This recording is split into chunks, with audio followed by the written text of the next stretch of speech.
Sebanyak 10 mushaf Al-Quran tulis tangan warisan dari Kesultanan Palembang Darussalam yang berusia lebih dari 250 tahun masih terawat sampai hari ini.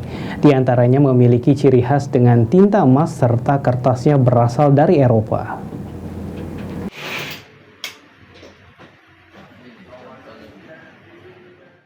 Sebanyak 10 mushaf Al-Quran tulisan tangan warisan dari Kesultanan Palembang Darussalam yang berusia lebih dari 250 tahun masih terawat sampai hari ini.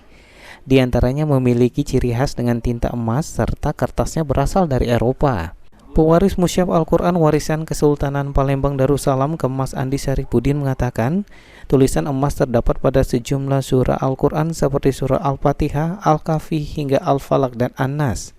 Untuk perawatan mushaf Al-Quran sendiri dilakukan secara tradisional, yaitu meletakkan mushaf Al-Quran warisan dari Kesultanan Palembang di lemari kaca agar tidak terkena rayap, ditambahkan kapus baru serta senantiasa dibaca kemudian dibersihkan.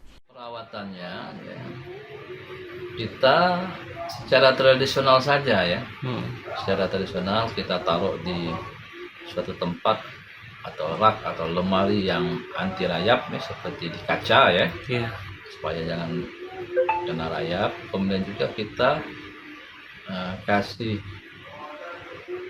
kapur baru sih, kapur baru, dan kita lihat terus kondisi naskah itu, kita lihat ya, minimal kita bersihkan nih agar naskah ini tetap bersih dan terjaga gitu ya. Demi menjaga kelestarian mushaf Al-Quran warisan dari Kesultanan Palembang Darussalam, upaya digitalisasi turut dilakukan dengan mengambil foto tulisan mushaf Al-Quran agar dapat dibaca pada generasi berikutnya. Hafidz Zainul, Pal TV.